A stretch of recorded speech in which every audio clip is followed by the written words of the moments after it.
I'd say 90%. I'd say 90%, yeah, 90% of it was.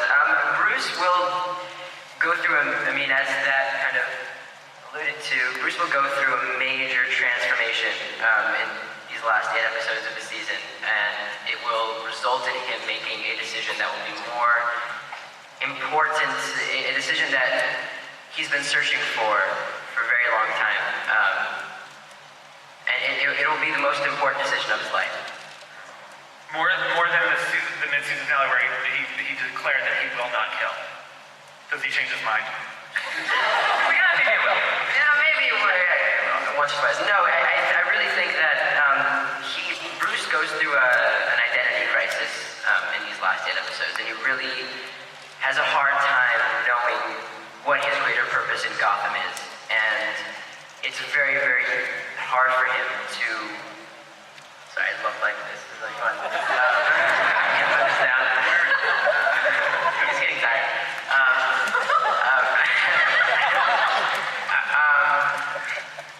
What is it? All right. He has an identity crisis, and he really will search very, very hard within himself and around him to figure out what he was born for, what his destiny is, and he will come to a great realization throughout the course of these last episodes. And like I said, it would lead to a very consequential decision. And how is Gordon going to feel about this change in pace for him? Gordon's not so... Okay, I feel like Gordon's has his own thing going on. I feel like they're going to connect again later on, but as of now, this is really a transformation that Bruce goes through himself, and with a new character who was introduced there. I don't want to say too much about him, but it's really Bruce is very secluded from everybody who he's been interacting with in these past 3 seasons. And would you say that at the end of this season, he might be ready to step up to the rest of these? I would say yeah. Okay. All right. So. Wait, what are those noises? Just stay away from Barbara. So, Danny, there are some, echoes of, Batman Begins in this training situation. Are you kind of hinting that we're getting closer and closer to possibly seeing this character go there? I think that's the great thing about this show is always that we've gone, not only if there's an origin story, we've gone before the origin. And I think what you may think is what you see is not exactly what you see, but the idea that his training is beginning and his, it's going to be hard for Alfred to be by his side through everything that happened, because, like he says, he's going through a transformation, and that's mental and physical. And in order to mend and to grow, he has to extinguish some things from the past. Yeah, it gets pretty heavy. And what can you tell us about Ra's al Ghul showing up? Nothing. Yeah. Nothing. Again, the League of Shadows is such a big thing in the Batman universe that we wanted to go origin behind the origin of that. So what we will say is you're seeing them at the beginnings, the very beginnings, coming to Gotham. And now, how would you say our villains that are in place already, how are they going to feel when they find out about the Court of Owls? Because that's kind of their game. Oh yeah, it drives Nygma mad. There's somebody with a higher profile than himself. So that's a very good episode. All right. So now that Bruce is getting in on the action, how do you feel about potentially having to do fight sequences with somebody you've known since he was like 10? Now get ready, bro. Let's go, Cory. I'll take you any day. Actually, David could. He's been taking Krav Maga classes, and I'm like taking cooking classes.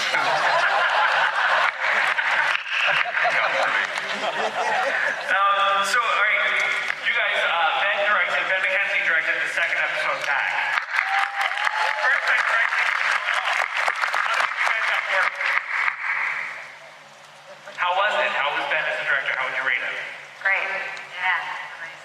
fun to work with someone who knows the show so well and is approaching it from an actor's standpoint. I felt like he was really, really invested in getting the best out of the scenes and out of us as he possibly could, and I was very impressed by him. One of the great things that I noticed when working with Ben was that he really liked to play around with what could be explored through an acting standpoint in each scene. And if I felt really comfortable, if I had an instinct to go somewhere, he would always challenge me and try to take it somewhere else, and play around with it and see what worked and what didn't. He was really always open to my suggestions, and I thought he did a wonderful job of planting seeds of inspiration. You know, I didn't work with him, but I can tell you this, that I think we all agree that the directors that have been there from the beginning, like when Danny comes on, or some of the other guys that we've had, it's just nice. You can kind of rest easy, like they know. Directors always come prepared, but the people that know the show, we can, you know, there's a sympathetic on there. The homework's already done, and it's always nice.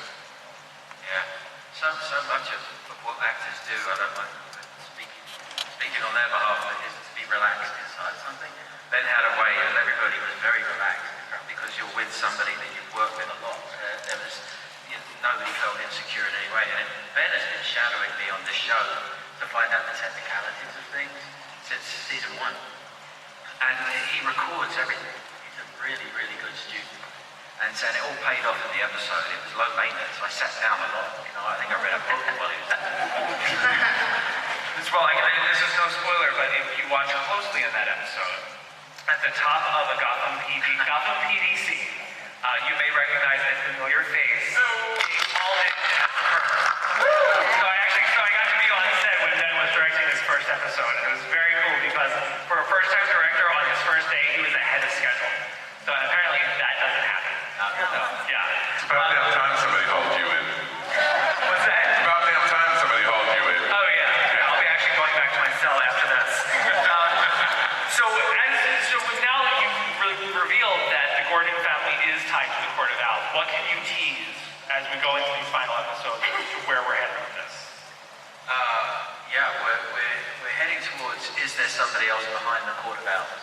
You know, we're still unraveling what the city of Gotham is, how the city of Gotham was created, why, who's in charge, what have they to lose.